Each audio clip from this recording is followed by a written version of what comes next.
Muitas vezes nós, principalmente nós cristãos, nós muitas vezes temos medo, receio de falar o quanto estamos ansiosos com a nossa alma, as nossas emoções, acelerada, descontrolada. Temos medo de dizer que estamos vivendo numa opressão ou numa depressão, porque temos medo da nossa fé ser julgada. Olha, que Deus é esse que você serve? Que você está ansiosa, depressiva, opressiva? Ou ansioso, opressivo, depressivo? Pode um crente sofrer de ansiedade? Pode um cristão ter depressão, opressão? Ou com pecado, com falta de fé? Não. Ou com humano nós somos? Ou quão fracos somos? Ou quão dependentes somos deste Deus tão lindo, tão poderoso e tão majestoso? E nós vamos ver se tem alguém na Bíblia que sofreu um momento de ansiedade, opressão, depressão. Será que a Bíblia narra alguma história de um grande homem de Deus? Usado por Deus, apaixonado por Deus. E neste tempo que nós estamos vivendo, essa palavra ela é muito apropriada para as nossas vidas. Porque tem muita gente que está com medo de morrer, mas pedindo para morrer. Dá para vocês entenderem como que o diabo trabalha na mente? Pessoas que pedem a morte não querem morrer, querem acabar com a dor. O desespero é tão grande que ela tem medo de morrer, mas o medo quer que ela acabe com a própria vida. A gente não consegue entender. Porque se está com medo de morrer, espera morrer. Sim ou não? Por que adiantar a morte? Não, ela não quer morrer. Ela quer tão somente aliviar a dor, o medo, a angústia e o pavor. Eu quero mostrar para vocês que um grande homem de Deus, segundo o coração de Deus, um homem usadíssimo por Deus, um profeta levantado por Deus para a nação de Israel, comissionado para confrontar o pecado de Acabe e Jezabel, comissionado para confrontar o pecado de Israel, que estava debaixo de idolatria, feitiçaria, estavam distantes de Deus, comissionado a chamar o povo novamente ao arrependimento. Eu quero mostrar para vocês que o profeta Elias passou por um momento de depressão, ansiedade, opressão, porque uma coisa vai puxando a outra. Deus levantou Elias e disse: Elias, eu tenho um recado para dar a Israel através da sua vida. Está no capítulo 17.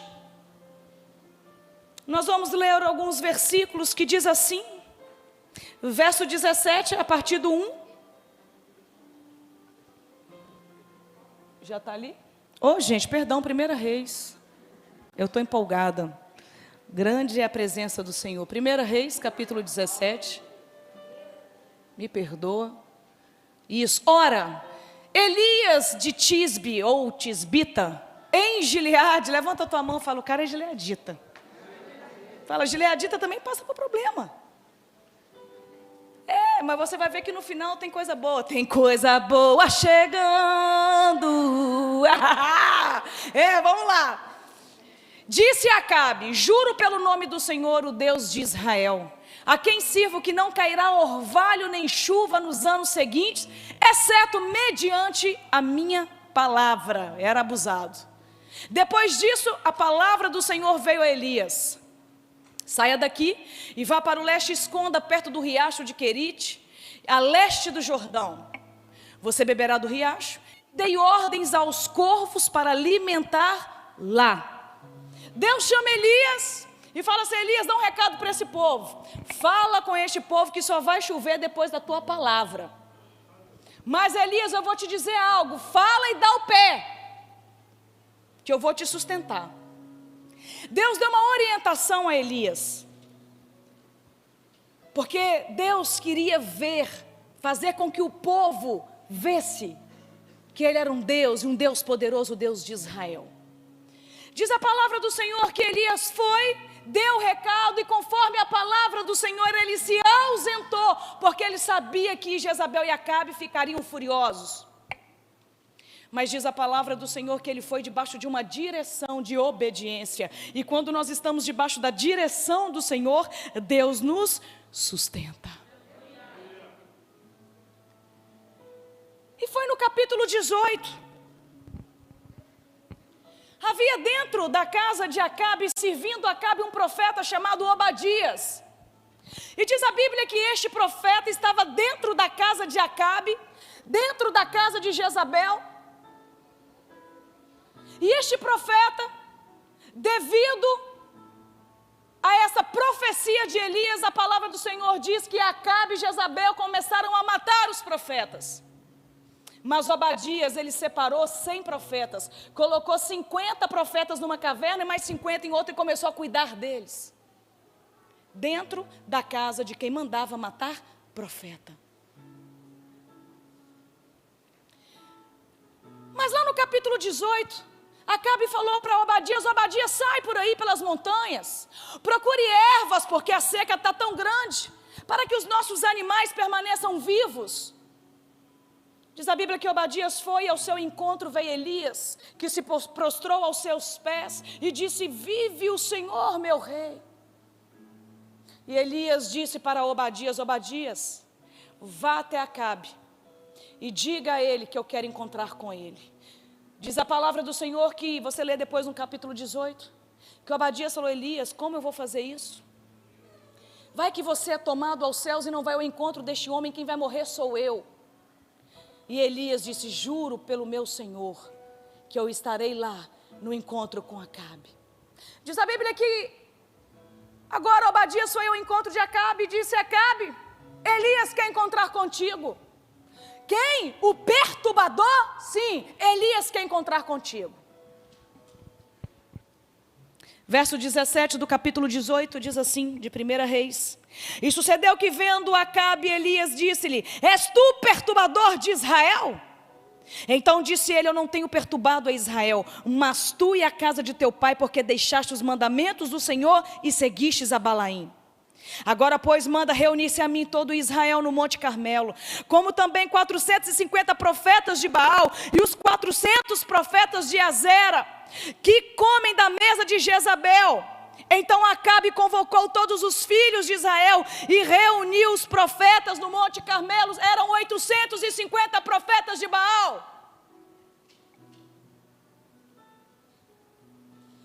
E Elias, debaixo de uma palavra do Senhor, ele lança um desafio para que todos vejam que há Deus em Israel.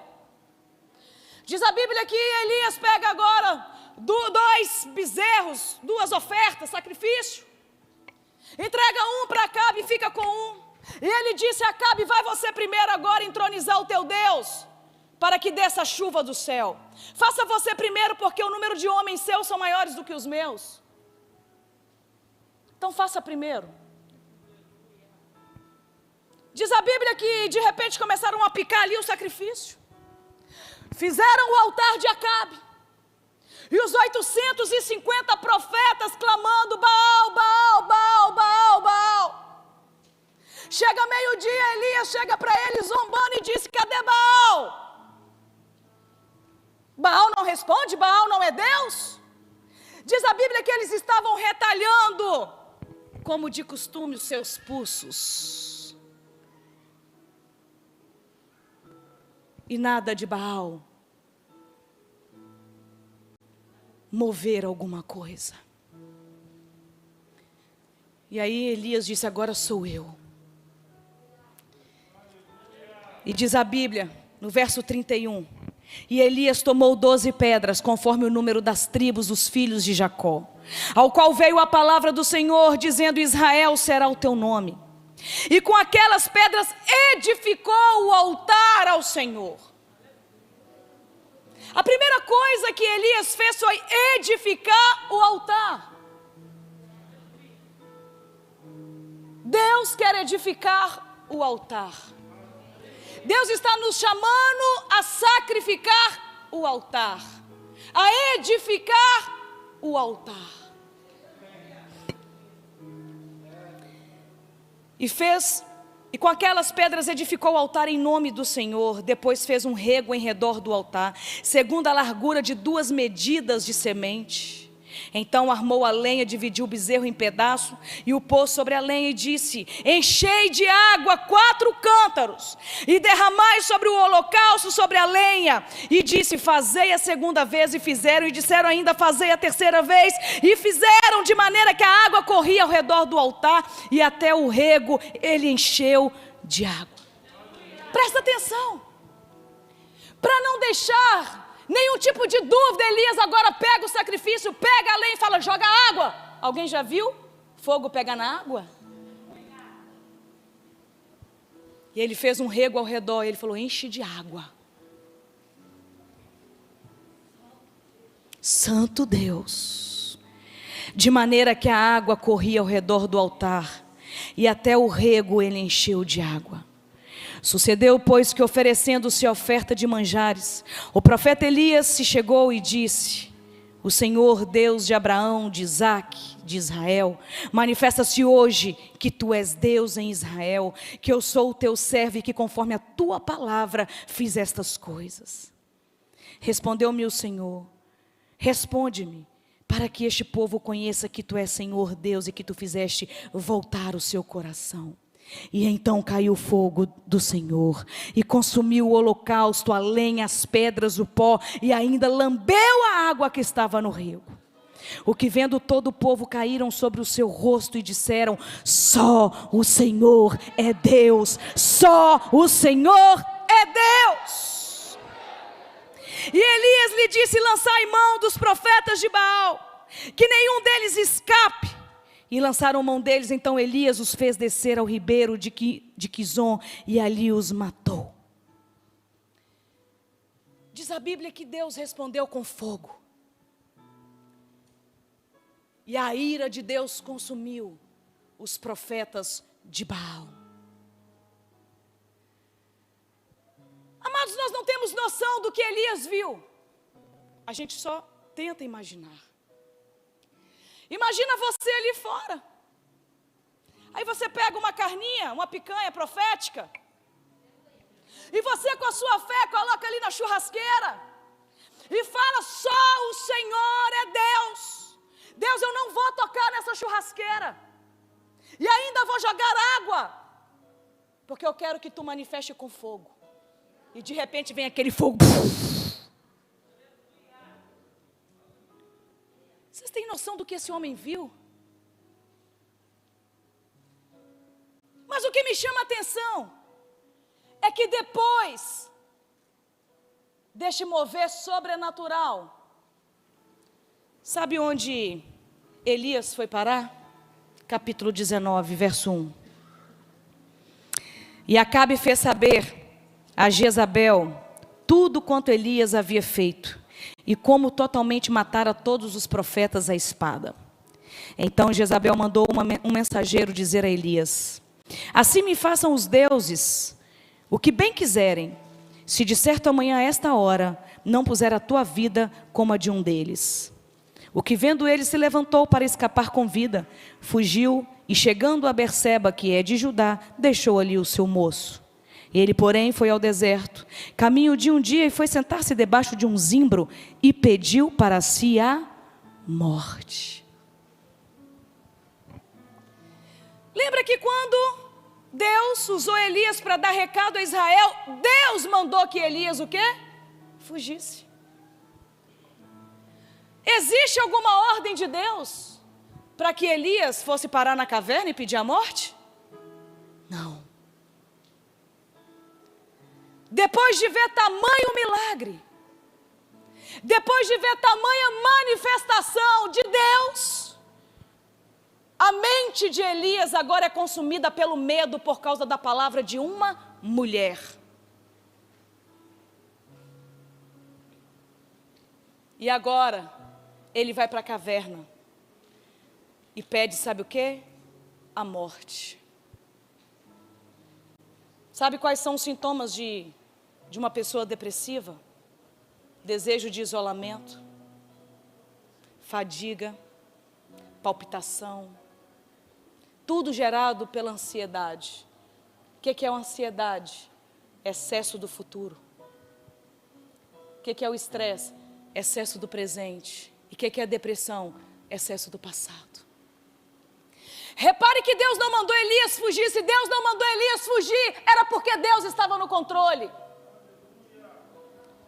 Mas agora a mente dele é tão atacada por uma ameaça, que ele lança a mente dele na morte lá na frente.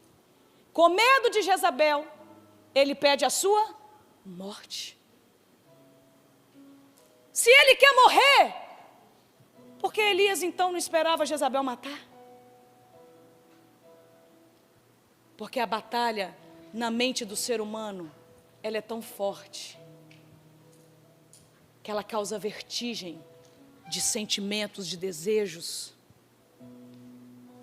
Elias queria só ser salvo, Elias não queria morrer. Ele só queria ser livre, ser salvo. Mas agora ele vai para a caverna, querendo morrer.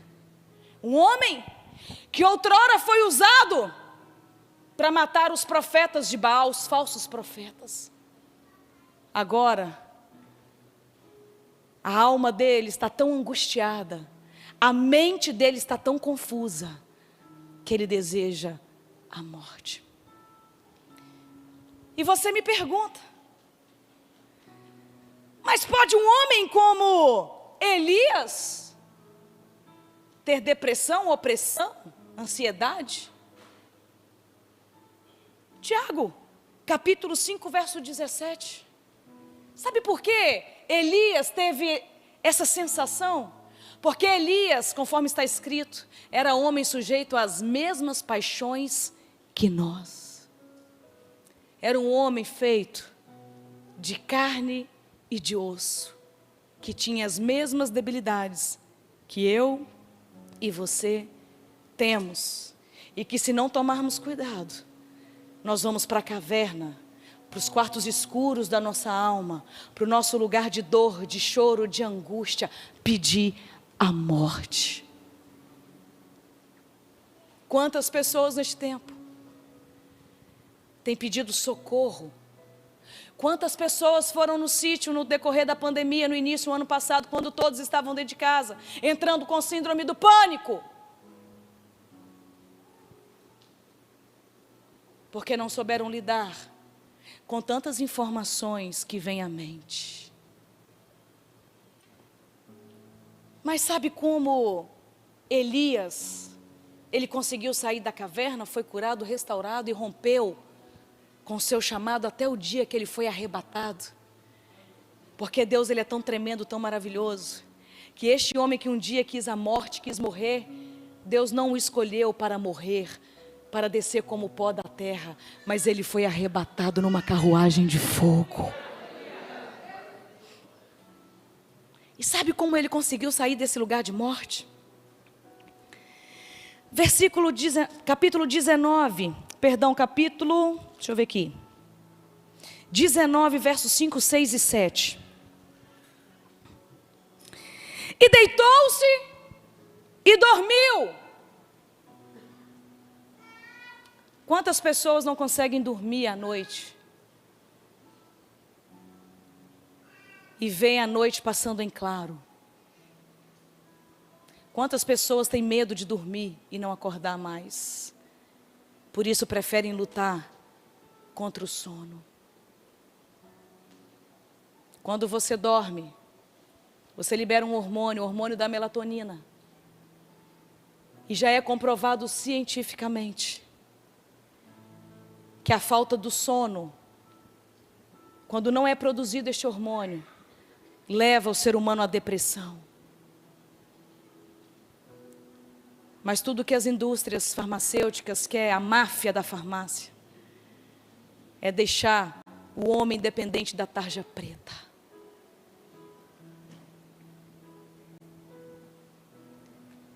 E diz a Bíblia que Elias comeu.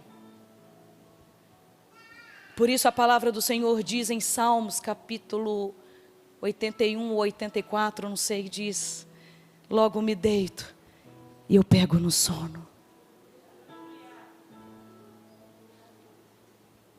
Eu quero dizer que se você toma remédio para dormir nesta noite, um anjo de Deus vai cuidar de você como cuidou de Elias. Eu estou mandando você jogar fora, não. Eu estou pedindo e dizendo para você que você vai começar a desmamar deste mal. Como é que você desmama deste mal? Se você toma um, você vai diminuir um pedacinho. E vai diminuindo, e vai diminuindo, e vai diminuindo, e vai diminuindo. Durante uma semana, você tira só um pedacinho. Depois da segunda semana, você tira mais um pedacinho. Na terceira, você vai para metade. E continua na metade por mais 1, 2 semanas. Estão me entendendo? E se alimente. Se alimente da palavra de Deus. Se alimente de comida para se fortalecer. Ainda que você não queira, saia deste quarto escuro que você entrou.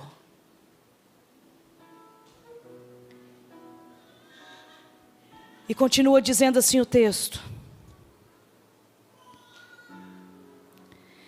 e deitou-se e dormiu debaixo do zimbro. E então um anjo o tocou e disse: levanta-te e come. E olhou, e eis que à sua cabeceira estava um pão cozido sobre as brasas e uma botija de água. Então comeu. Fabrício, cadê você? Tem pão lá? Tem pão que dá para todo mundo? Prepara pão que dá para todo mundo. Prepara copo de água que nós vamos fazer a ceia do fortalecimento aqui nessa noite. A ceia de Elias no dia que ele estava em depressão e em opressão. Escuta. E o anjo tocou e disse: levanta-te e come. E olhou, e eis que à sua cabeceira estava um pão cozido sobre as brasas e uma botija de água. Então comeu, bebeu e tornou-se a deitar. E mais uma vez, verso 7, o anjo do Senhor voltou uma segunda vez e tocou: levanta-te e come, porque te será muito longo o teu caminho. Sabe que Deus quer nos ensinar? Deus não vai permitir que os dele sejam pegos em depressão, em opressão, que o inimigo toque. Deus nessa noite está mandando anjos para te libertar da opressão, da ansiedade, da depressão. Deus nessa noite, ele vai te alimentar e ele vai dizer: levanta-te, porque o teu caminho é longo.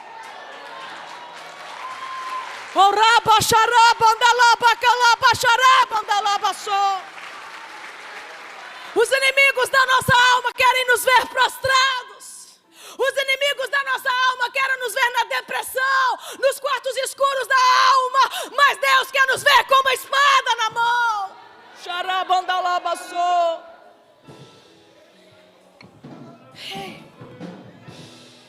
Os inimigos da sua alma olha para você e diz assim: você não vai conseguir. Vai se formar para quê? Não vai ter emprego para você. Os inimigos da sua alma dizem: vai ser mandado embora. Olha aí a crise, vai passar fome. Os inimigos da sua alma dizem: olha esse Covid, não sai de casa não, você vai morrer. Mas os anjos do Senhor, ele diz: eu tenho água, eu tenho pão. Levanta, porque o seu caminho é longo.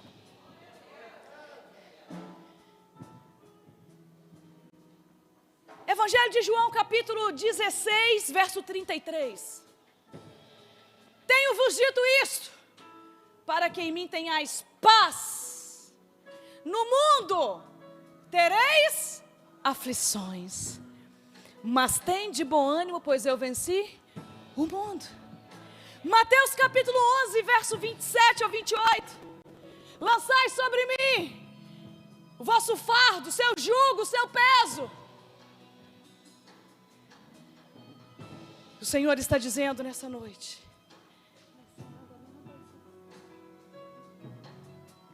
o Senhor está dizendo nessa noite: lance sobre mim o seu choro, a sua angústia, os seus medos, o seu peso.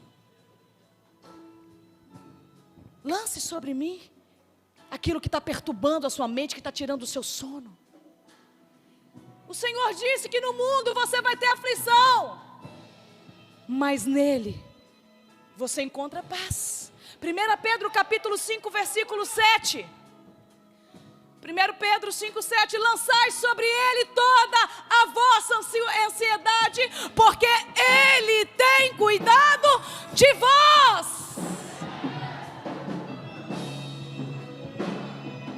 Ei, está ansioso, está machucado, está chorando, está doendo?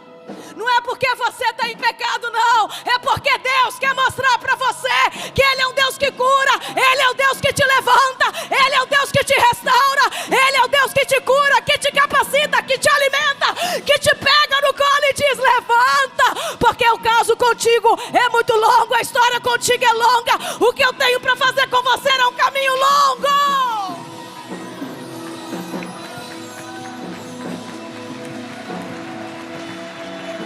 Fica de pé aí no seu lugar. Fica de pé no seu lugar. Ei. Muitas vezes nós criamos uma imagem do mundo aí fora, da forma que as coisas que estão internas dentro de nós. Ah, como assim? Me explica. Te explico. Talvez você tenha um grande pé de manga. E esse pé de manga te dá a manga saborosa. Você pode olhar o lado positivo e o lado negativo. Você vai ver o pé de manga de acordo com o que você interioriza a imagem dele dentro de você. Você pode olhar para ele e dizer: isso vai dar muita sujeira. Essas mangas vão cair, vai dar muito mosquito. Eu vou cortar o pé de manga. Ou você pode olhar para ele e dizer: todo ano eu vou fazer suco de manga natural. Todo ano eu vou chupar manga no pé. Assim é a vida. A forma que você está interiorizando as circunstâncias que estão ao nosso redor está fazendo com que você tire as suas conclusões da sua vida fora de você. Elias experimentou o melhor, mas diante de uma palavra, tudo que Deus fez apagou na mente dele. Por isso Romanos capítulo 12, verso 2 diz: renovai a vossa mente, para que experimenteis qual seja a boa, perfeita vontade de Deus. O Senhor quer te chamar nessa noite para você mudar a sua mente, renovar a sua mente. Como? Eu não sei qual é a sua prisão. A minha pergunta é: pensar nisso 24 horas vai resolver o problema? Perder noites de sono vai resolver o problema? Vai pagar a sua dívida? Vai arrumar o seu casamento? Vai tirar os seus filhos da droga? Não, o que vai acontecer? Você também vai ficar doente. Mas o Senhor quer chamar a igreja dele a descansar nele. Mas o agiota vai me matar. Só se Deus quiser que você morre. Porque ninguém tira a vida de ninguém sem estar no tempo de Deus. Ah, mas eu não suporto mais. Espera nele. Confia nele.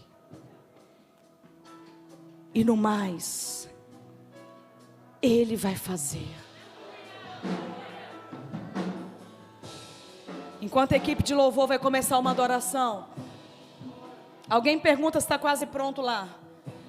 Que nós vamos hoje profeticamente,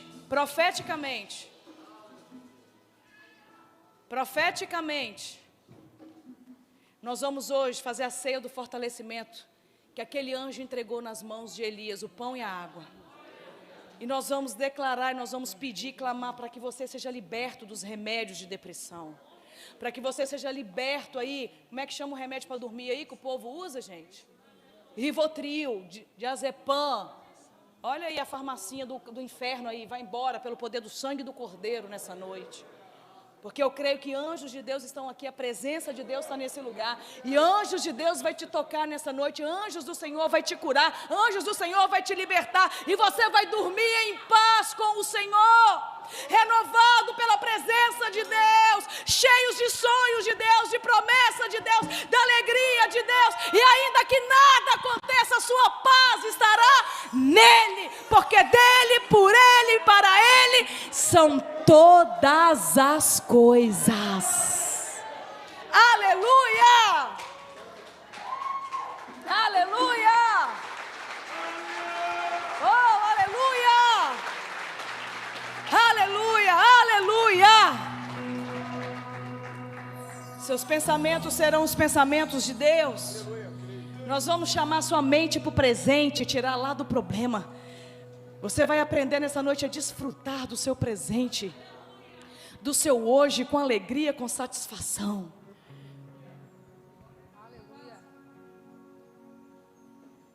Aleluia. Aleluia. Oh Espírito Santo. Oh Rabaxarabandarabalabass. Santo, santo, santo. Aleluia. Oh meu Deus, oh meu Deus.